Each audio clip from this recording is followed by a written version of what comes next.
TYRE, Lebanon. The secondary conflict that broke out on the Lebanon-Israel border with the Gaza war has now become routine. Every day for the past 6 weeks, Israel attacked Lebanon and Hezbollah attacked Israel. This is a pattern that started with tit-for-tat and has now turned into constant conflict. Almost always, attacks occur within 4 to 5 miles of the border on both sides.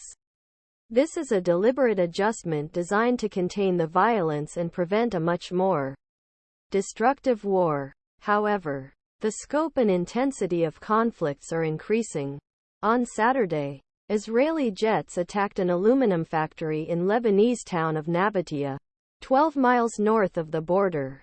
This was well beyond traditional territory where retaliatory fire was acceptable to both sides.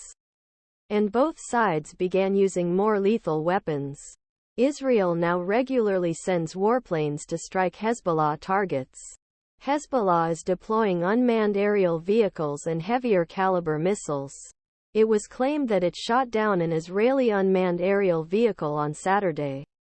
But Israel denied this. Israel responded later in the day by targeting what it described as an advanced surface-to-air missile system. Israeli officials have also stepped up their rhetoric. Lebanese citizens will pay the price for this recklessness and Hezbollah's decision to become the defenders of Hamas-ISIS. Israel Defense Forces spokesman Daniel Hagari said last week, the IDF has operational plans to change the security situation in the north.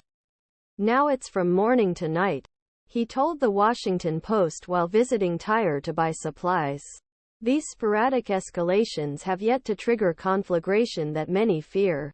But each violation of the unspoken agreement between Hezbollah and Israel pushes them closer to brink. In the last war 2006, more than 1,200 people Lebanon and 165 Israel, leaving much of the besieged country ruins. Both sides have warned that any large-scale conflict now would be much more devastating. And both have indicated they are not keen on such a war.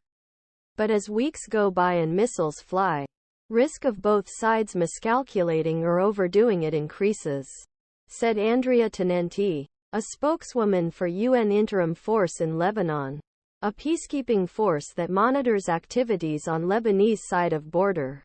Anything one side can do could decide that the other side has gone too far and start a bigger fight. He said, in ancient TYRE, a quaint port city full of fishermen, cobbled streets and markets, fears are running high that the violence will soon spread to the rest of Lebanon. The past 17 years have brought the South its longest period of peace in 50 years. And the town has flourished, drawing tourists to its beaches, bars and boutique hotels. Bars and hotels are now empty and there are very few customers in quayside restaurants. We want peace and we want food on our table, said fisherman Sami Rizk, who said the demand for his daily catch has decreased by half. However, it is debatable whether the war could have been